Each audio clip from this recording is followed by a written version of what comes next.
full circle moments. Who doesn't love a good full circle moment? I don't know. I love it because it's part of storytelling. And so today we talked with Amber Kindler, and it was a wonderful conversation about someone who had grown up with the values and the lifestyle of ranching, like being on a horse at 5 years old and going out with her dad and rounding up cattle. And then life happened. And so we dove into the messy middle of that because Amber now has come back to living 7 miles from where she grew up, but it's different. She's got a husband, she's got children, they're building their own ranch, their own herd, their own legacy, and I think you're gonna find some bits and pieces of yourself in there because we talk about the journey, and it's the journey that women take, Mhm. in finding ourselves, in finding that voice, And listening. claiming the life that we want and how we want to get Absolutely. there. Yeah. Yeah. So Amber was a contributor to our spring 2024 issue 14 of Trailblazher magazine. Her article was titled Back in the Saddle, A Journey Through Life, Motherhood, and Coming Back Home. So here's a little bit about her. Amber Kindler is a Kansas ranch wife, mama of two, and a lover of the rural ranching lifestyle. After meeting her husband, getting her degree, and coming back home, she was called to leave her teaching job and raise their babies. She set out to trailblaze her own path as a business owner and writer. And after facing many challenges, she's gotten back in the saddle in every way as a woman, mother, business owner, and by getting back to the place she's always felt free on the back of a horse. And now they are building their own legacy. So So I just encourage you to listen with the open mindedness and the heart of somebody being true and transparent about some of the struggles and yeah. challenges. It's not like the perfect Instagram board where everything looks beautiful. Amber talks about challenges in resolving differences of opinion on ranching with her family of origin and her and her husband and how they've maneuvered through those times. Things that most of us will deal with family at some point in time. Yeah, So, the muddy yeah. parts. Yeah, and Yeah. you're gonna be able to see yourself in many side steps of Amber's journey. So, Yeah, tune in. yay. Amber, welcome to the Trailblazher Podcast. How are you doing today? I'm so good. Thank you guys so much for having me. It's an honor. Our pleasure. And I was going to say our readers, but yes, our readers and our listeners are in for a treat from this conversation today as a follow up from your article in our spring 2024 issue that we're all eagerly waiting to get off the press and send you a copy. So, Yes, but by the time they hear this podcast, they'll probably have it in hand. That's Yeah, right. totally. Yeah. Anyways, Okay. welcome. Before we dive in, just tell our listeners a little bit about who you are, where you live, what you're all about. Yes. So my name is Amber Kindler. I am from very rural north central Kansas. So I'm actually about a mile from the Nebraska state line. So we always kind of say we're like in this like middle of nowhere zone. We're not really Kansas. We're not really Nebraska. So I grew up 7 miles from where I live now. I always joke, like, I just keep inching myself down the same road. When my husband got married, we moved 7 miles from my family's ranch. And then where we are building our house is just 2 more miles down the road. So I will be on Buffalo Road for the rest of my life, but I'm a ranch wife. I'm a mom of 2, almost 3, baby 3 coming in June. I will find out in 2 days. By the time this releases, we'll know what we're having, but I find out in 2 days what we're having. And I am a former teacher. So I taught for 4 years. I taught 3rd grade for a year, kindergarten for 3 years. And when I found out in 2019, I was pregnant with my son, I had always known that I wanted to be home with my kiddos. My mom was a stay-at-home mom, helped on the ranch, raised us. And I just always knew that that is something that I wanted, even though I'm very Enneagram 3, like driven, goal-oriented. I always knew that is something that I wanted. So then as soon as we found out, I was like, okay, what do I have to do to make it happen so I could stay home? So found my way into freelancing, and I've been a freelance copywriter and marketer for going on 5 years, which is crazy. So that's been able to let me stay home with my kiddos, and we've welcomed my daughter since then. So I've kind of dove into the whole business world, which was I had no idea any of this existed 5 years ago when I was a teacher. And I've always had a passion for writing. So I love that I can use my passion for writing to help others, but also I've always in the back of my mind wanted to share our story of growing up on the ranch, and then my husband and I. And so that's kind of how I found you guys. I was in a community of rural women online, and somebody sent me the shout out for when you were taking spring submissions, and they were like, you have to do this. And I was like, yep, I do. So I said, I've always kind of in the back of my mind thought, okay, someday I want to have a blog all about our life, but I felt like this was just like the perfect starting point, and it came at the right time. So Oh, absolutely. And hey, congratulations for leveraging your education and your writing skills into a business, because I think there's a lot of women who would love to know how to do that, but don't always know which skills to pick to do that with. So that's awesome. I'm going to share this a little bit, that I asked you to come back twice when I was editing your article to flesh it out really a little more, because I knew that there was some gold in there, and what I'm going to refer to as gold is, when we see Instagram, we see the beautiful pictures and all the rest of it, but we don't really get a look, behind the scenes. And we haven't actually interviewed anyone on our podcast who grew up ranching and all the things and, circled back around. I mean, here you are, even living just 7 miles down the road from where you grew up. But I'd like to start off with, tell us, as a young girl, I don't know what age you first got on the back of a horse, but just what that day to day, month to month, year to year was like living, out there in Kansas. I don't even know what the scenery of Kansas is like. So please describe it. We live on the prairies. Yeah. And tell us what that was like, and what kind of values did that instill in you as a young child?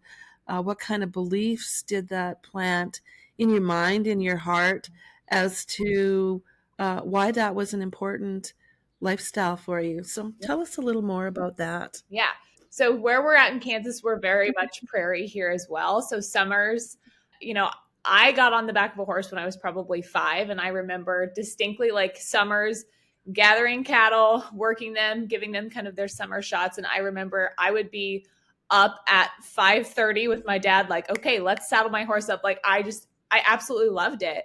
And it was, looking at my dad now, it's funny to me that he let this 5-year-old girl tag along with him and our hired hand on horseback, but he did. And it was something that I looked forward to. And I remember, if they were ever working cattle while I was at school, I was mad that I couldn't be there. I just stay home from school. But I distinctly remember in my early years, going through really, really terrible year upon year droughts in the summertime, and then some of the worst blizzards where we lost calf after calf after calf. So where you say, it's not always going through the wildflower fields, that's very much my experience. I feel like I got a very good sense of the hard part of ranching. I saw my dad go into depression, after years of drought and not knowing what to do. And then having a year that was looking up, and then having blizzards completely take you out. So I feel like I really saw the value of hard work and showing up every single day, even though you're not in control of the weather, you're not in control of the markets, and just continuing to stay the course because it's something that you love. Looking at my dad now, we've since bought out the cattle side, but I cannot see him doing anything else. It was never like he was going to completely give up. And so that's kind of something that's been instilled in me, no matter how hard it is or how much you want to give up, continuing to just put one foot in front of the other.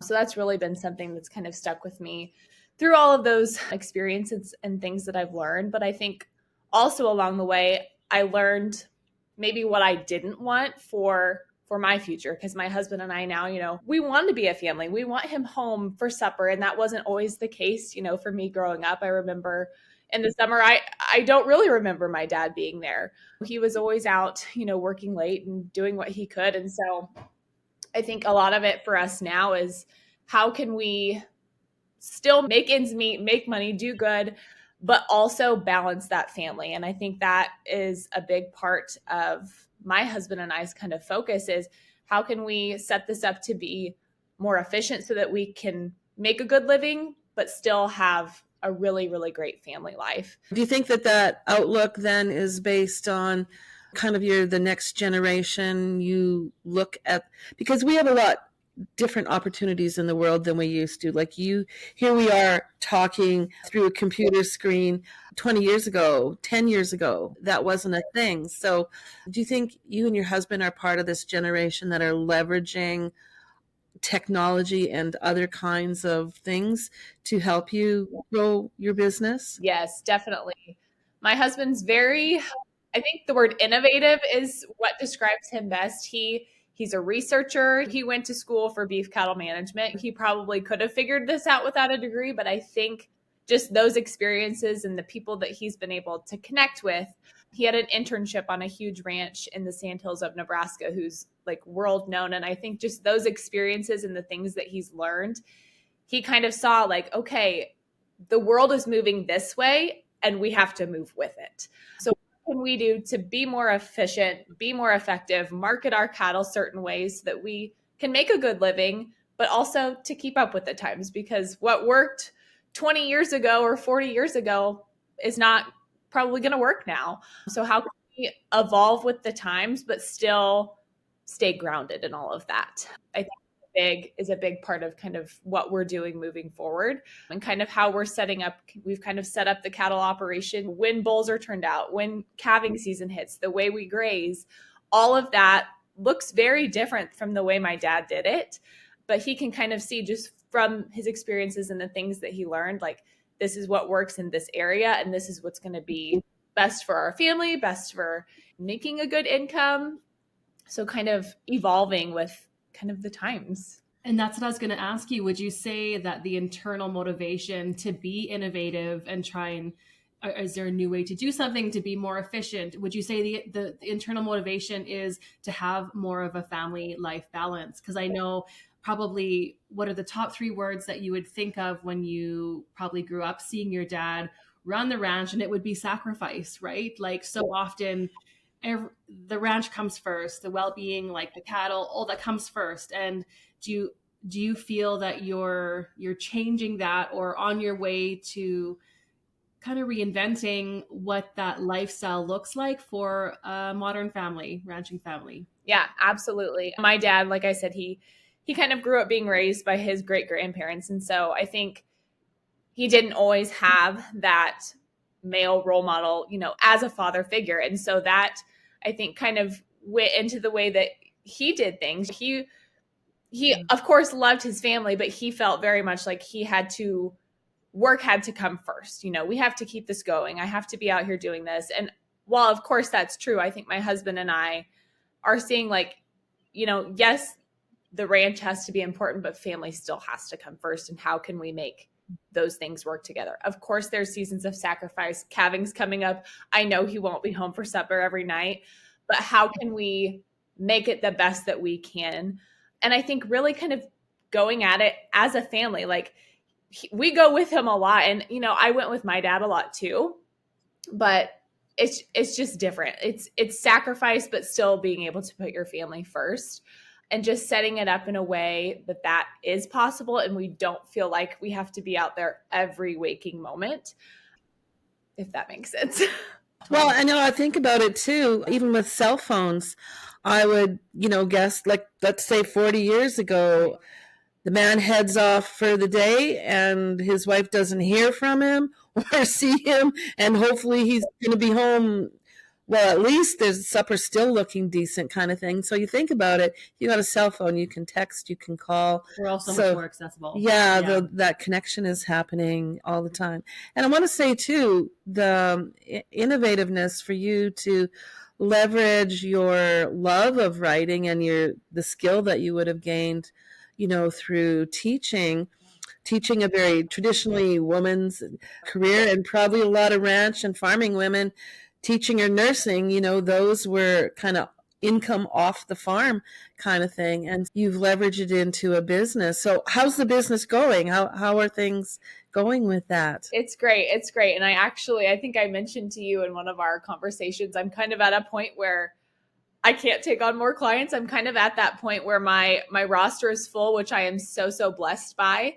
But I've also, over the last 4 years of running a business from home and raising kids and having a very busy husband, I've recognized the seasons where I'm like, this is a season of mom has to come first, or family has to come first, and I have to take a step back. And so I'm kind of planning for that when this third baby comes, because I distinctly remember, I'm very, like I said, very Enneagram 3. When I set my mind to something, I'm going all in. We're making it work. There's no other option.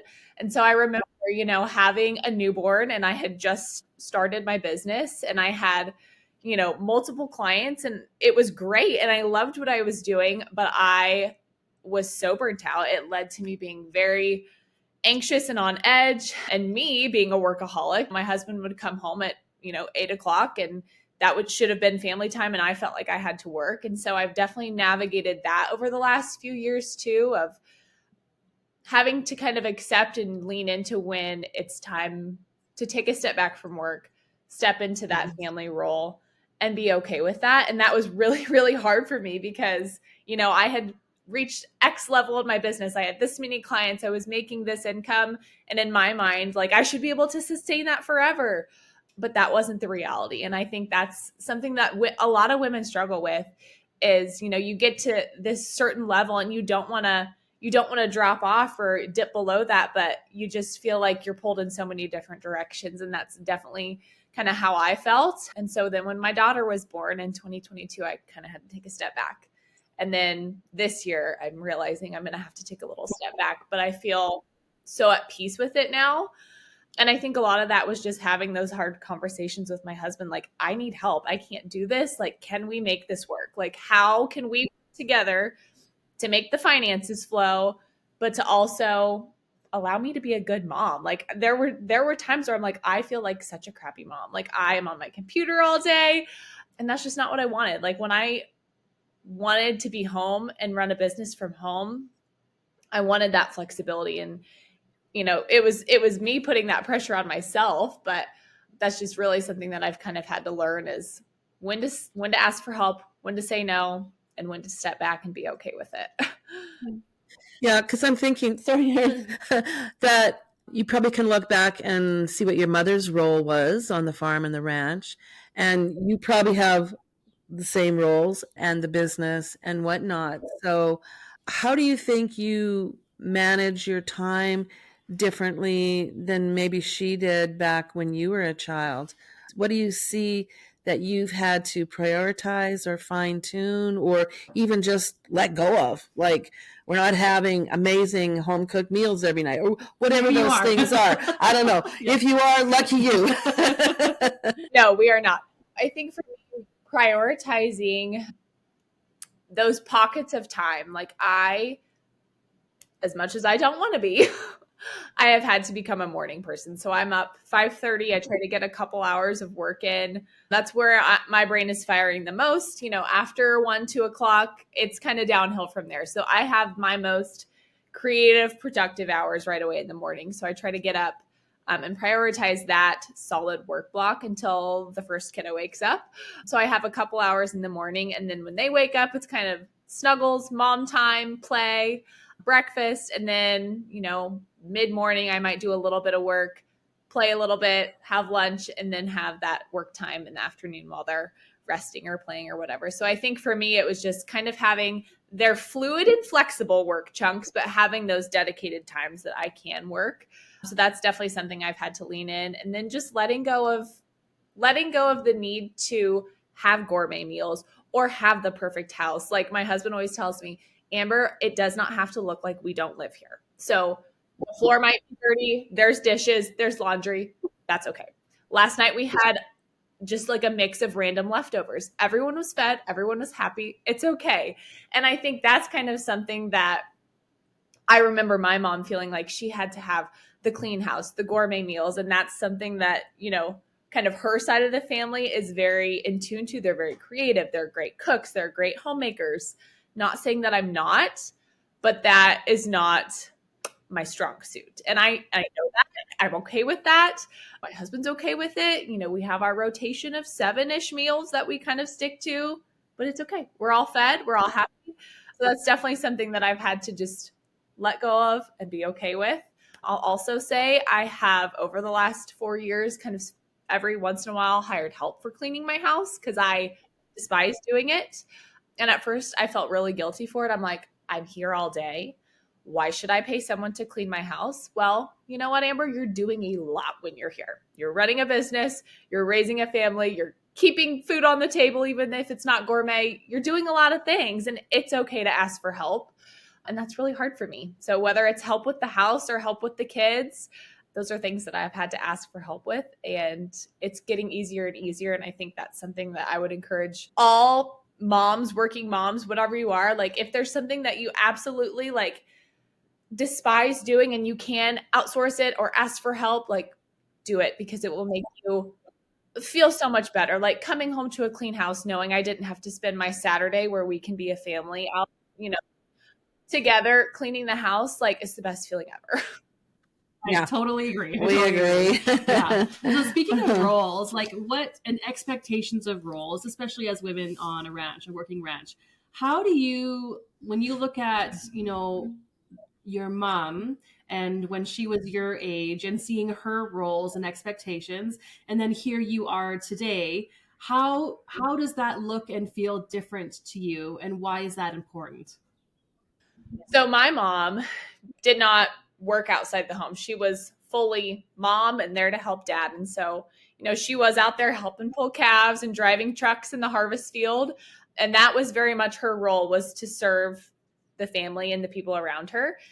And while that is also my role, I think, I also have the role of business owner, and having to, my husband and I have kind of worked out like, okay, these are the bills that I'm taking care of, and I am committed to that. I take responsibility for that, because even though we came into, my family's ranching business, we kind of bought that side out. We're building our own thing. And so I understand, like, what we make on that side has to be reinvested. And so it was, those conversations of how are we splitting the load, both financially and inside the house.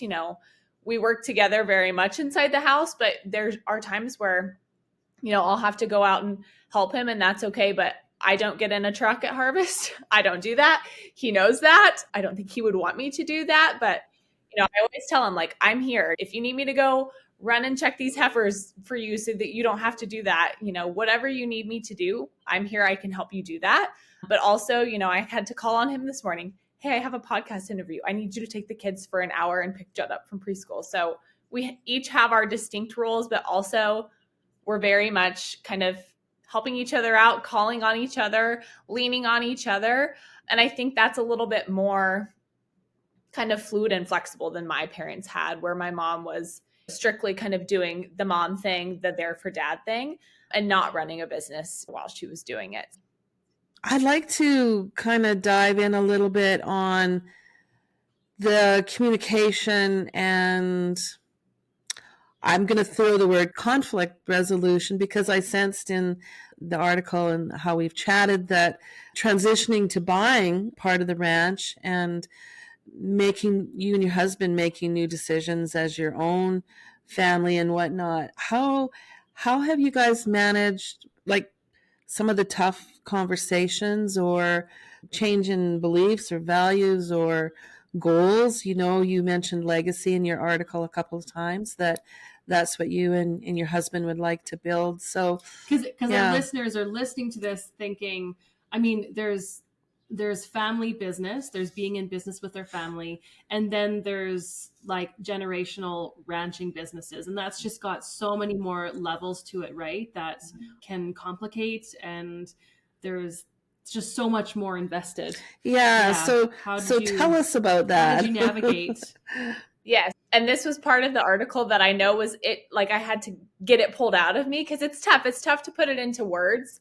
My dad farmed and ranched. So we have lots of farm ground and lots of cattle. So he did both. And that was very stressful. And I think, it led to depression and some negativity and sometimes resenting it, I think, which I get. But I know deep down, like, he wanted to keep it in the family and wanted to make it work and wanted someone to come back. And that's always what I wanted. Like, I couldn't have imagined myself doing anything else. And so when I met my husband and learned that this is what he wanted to do, even though he didn't grow up like that, it felt right.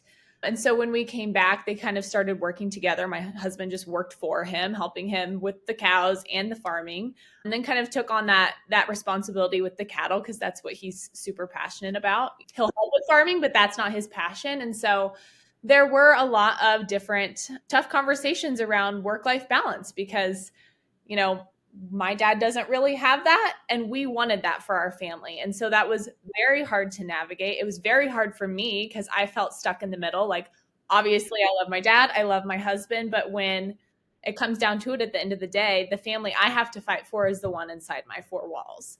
And so I had to kind of stand up for what my husband and I wanted for our family, even though that was very kind of different ideas than my dad might have had. And so that was very hard. I felt very caught in the middle. And then, you know, my husband does not want to ruffle feathers. I would ruffle feathers. He did not want to ruffle feathers. So it kind of led to me feeling, you know, like I was second on the priority list for a long time when they were working together. And this kind of went on, you know, over the years. And we just kind of realized that us working together was not what was best for anyone in the family. It just felt like it was business, and family kind of went by the wayside, and it in fact affected everyone. It affected my mom. It affected me. It affected the kids. It affected, you know, my sister and her family that lived close to us as well. Like, when we came together as a family, there was definitely that kind of like storm cloud in the room where we were trying to separate business away, but it seemed impossible. And so, you know, after lots of tough conversations, my husband and I kind of decided, like, we want to keep this in the family. We want to take over the ranching side. We've invested 7-8 years of our life into this. That's what we want to do. That's what he's passionate about. We want to create this legacy for our family and keep it going. But we realized that working closely together was not what was best for our family as a whole. And so that's when we made the decision to buy out the cattle side, and that we own that. My dad farms, we still help him with harvest, but there had to be a little bit of separation to allow us to do things our own way and move forward and have the freedom to do that, but still kind of preserve that family relationship. And that was very hard. And it came with lots of hard conversations. But deep down, like, my husband and I knew that's what was best. And my parents did too, even though maybe we didn't all want to admit it, but we kind of knew that was what was best. So that's kind of where we're at now. We've bought the ranching site out. We've bought a piece of land. It'd be 10 miles from my family's farm. And that's kind of where we're taking my family's ranch and starting our new beginning from that. Kind of building, we're in the process, almost all of the cattle kind of working facility is done. And then this summer we'll start on our house, but it's still close, but it's far enough away that we can kind of feel like we can breathe. And like I said, as hard as it was, and as many tough conversations and fights and venting and, you know, things that just felt impossible to get through as there was, I think we all feel so at peace with where we're at now, knowing that that was the right choice and that we can both kind of move forward as a family and support each other in both different sides, the ranching and the farming, but feel okay doing it our own way and kind of moving forward the way that we both want to. Can I ask you, what was the glue? What was the communication tool? What was the thing that enabled you to do that? Because sometimes in tough conversations, people just say, I'm out of here. This isn't, I'm leaving the situation. What did you and your husband put into action to help facilitate that? Because, it sounds like you worked at it for a while. It wasn't easy. What was that? Could you speak to that? Because we don't always learn good communication skills as we're growing up. We're just, we're little sponges. We see what our parents did. Yeah, we learn in school. And so some of us don't have a toolkit of communication skills. So tell me, what was that glue that helped you guys work through that? It's funny because when we would get into these heated conversations, I call them, my dad and I are very much alike. We are very passionate and we kind of almost go at each other. And then my mom and my husband are very calm and they don't want conflict. And so we have like two completely different sides in the room. But I think the glue that really, as much as my dad was very, as much as the conversation was focused on business, after maybe the heat settled, we all kind of came back to like the realization that this is family. And if we can't work it out, then let's be real. Like things are never going to be the same. And what that family tie could fall apart. And I think a lot of it came back to my mom kind of stepping up, which is outside of her comfort zone so much, and saying, if we don't work this out, we're going to lose each other. And is that what we want? Because there were points within the last 10 years where my husband and I were like, is this what we want? Is it worth it? Should we move on, move? And those were conversations. And I think deep down, I knew, yes, like there were times where I wanted to be done and I wanted a fresh start, but I'm like, I don't want to move us away from our family because his parents are very close too. I said, is that really what we want? In the heat of the moment, yeah, that sounds great, but is that really what we want? And it's not.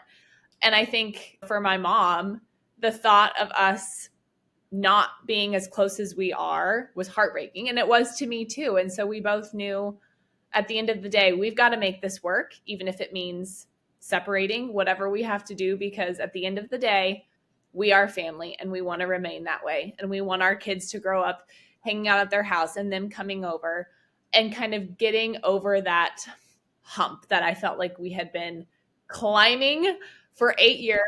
Those hard conversations and the tension, like we just had to get over that hump, because in the end, we did not want our family to fall apart because of the things that we had gone through together. So that led us to that decision. How did that change you? You Because stole my question. sorry, No, I'm asking it. elbow me. I'm going to. Yeah, that like hearing all that you've gone through with your family and your own family unit.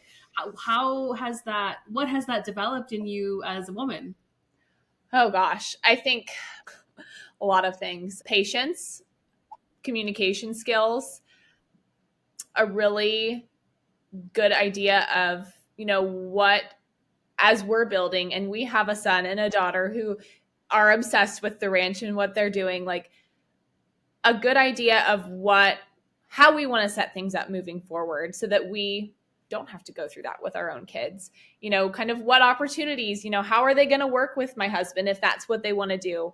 How are we going to kind of balance that if Judd grows up and moves home with a wife and kids and wants to take over or help out? How will we navigate those things? So I think just taking those lessons to help us be better ranchers, better parents, better partners, better, working together if that's something they want to do, kind of learning from what we've been through and what maybe we don't want to do moving forward, but also just like a new appreciation of our family. Like we've made it through some hard shit together.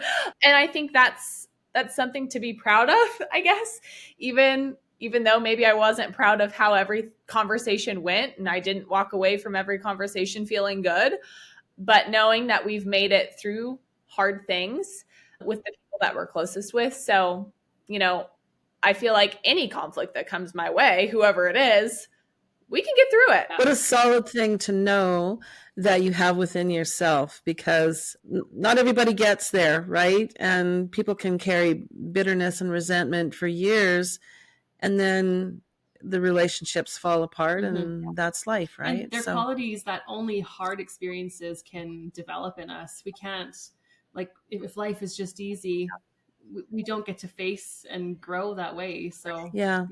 Right. So let me put a different hat on here. If you were a saleswoman selling the ranching lifestyle, what would you tell somebody who's maybe got it glamorized that you're just saddling up every day and moseying out and checking the cows? How would you sell it, and then what warnings would you give?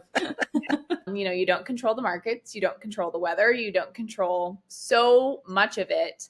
And it is hard and it's not glamorous, but it is so rewarding and it has like its own magic around it. Like just being able to go out and see how passionate my husband is tending to the animals and seeing new life and taking care of them, and just knowing that, that's how God created things to be. And I really look at my husband as like a shepherd. Like, he is taking this creation and caring for it and caring for the land, and then being able to see that through my kids' eyes and just see how lit up they are and how they're learning hard work and why we do the things that we do, and seeing it through their eyes, and just being able to look around and see the creation and the magic around us, which you probably don't see in a city, when it's clouded by lights and all the things.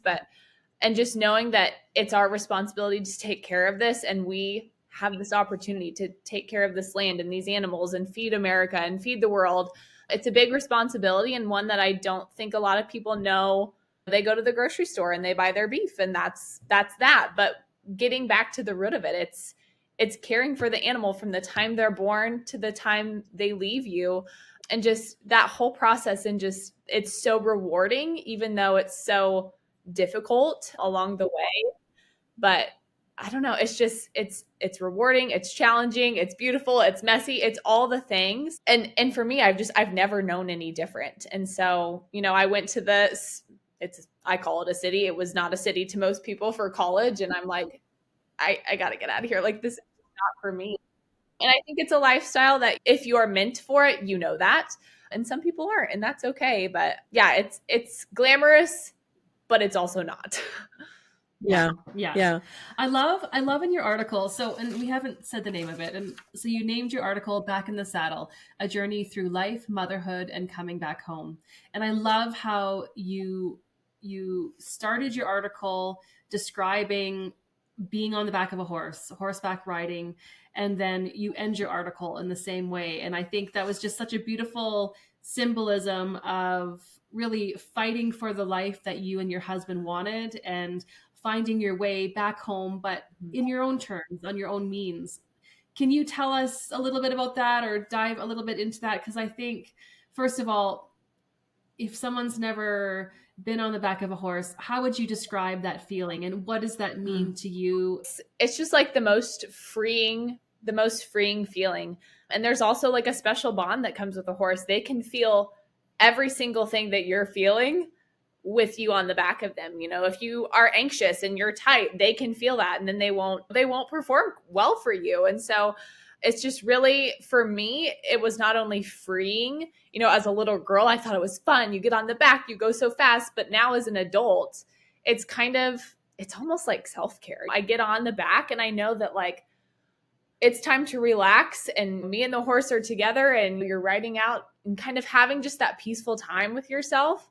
And I think that was, I rode from a very young age, and then took a very, very long break, and then just kind of got back in the saddle, literally, in the past few years. And I think that's a big symbol just of life, being this little kid and carefree and on the back of a horse. And then life happens. You go through all these things. You grow up, took a break, had kids, kind of felt like I lost myself. I didn't know, what my purpose was beyond being a mom and feeding little kids and playing on the floor.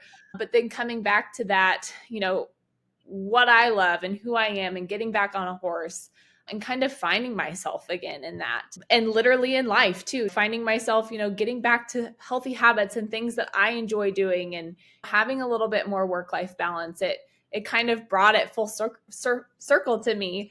And this entire article, I kind of got the idea and wrote in my head on one of our rides last summer. And I remember getting back in the pickup and like dropping some notes in my phone, because I was like, I had just been inspired in that moment, and it kind of came full circle to me. It's freeing, and it's kind of brings you back to earth and back to yourself and back home, literally. Beautiful. I want to ask you, it's kind of maybe a fun thing, but you talked about the difference between, town life or city life.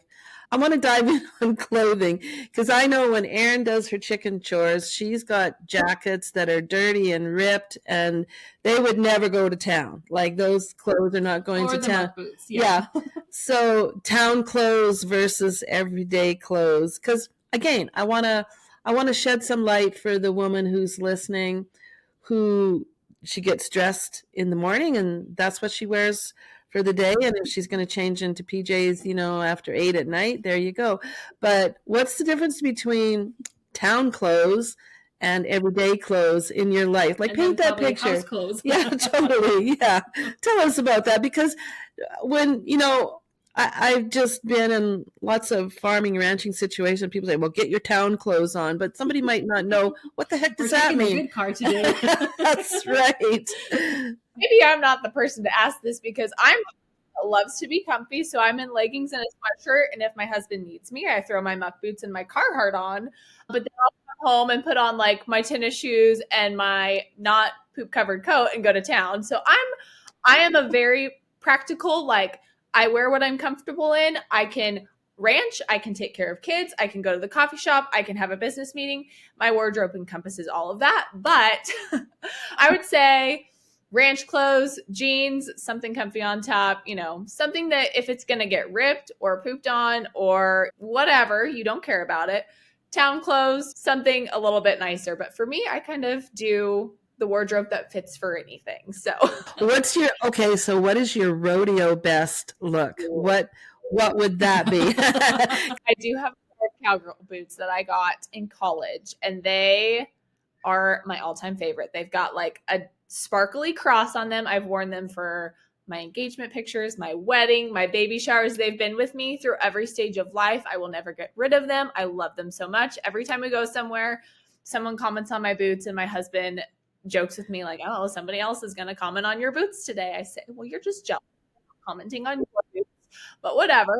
So it's those with a pair of skinny jeans or flares, and then just like a fun kind of boho Western top. That's kind of my vibe. I love bright colors. I know neutrals are kind of the trend, but I am a bright color girl. And so as we're kind of designing our house, I'm kind of trying to figure out ways to bring pops of color in. Like I love turquoise and rustic things and the bright colors and kind of the Aztec and Southwest vibes. And luckily my husband likes those things too. So we're going to incorporate that. My house will not be all white. It will be colorful. So just bringing color into my wardrobe is really what I like to do, whether it's a sweatshirt or whether it's my rodeo attire.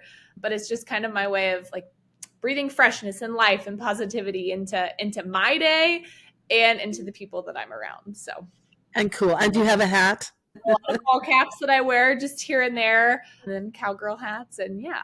I love to accessorize. So my sister was actually made jewelry for several years. So I would sit down with her and make different big chunky turquoise pieces and just fun kind of Western pieces. So I've got a whole jewelry stash of different things like that. So that's fun to accessorize with.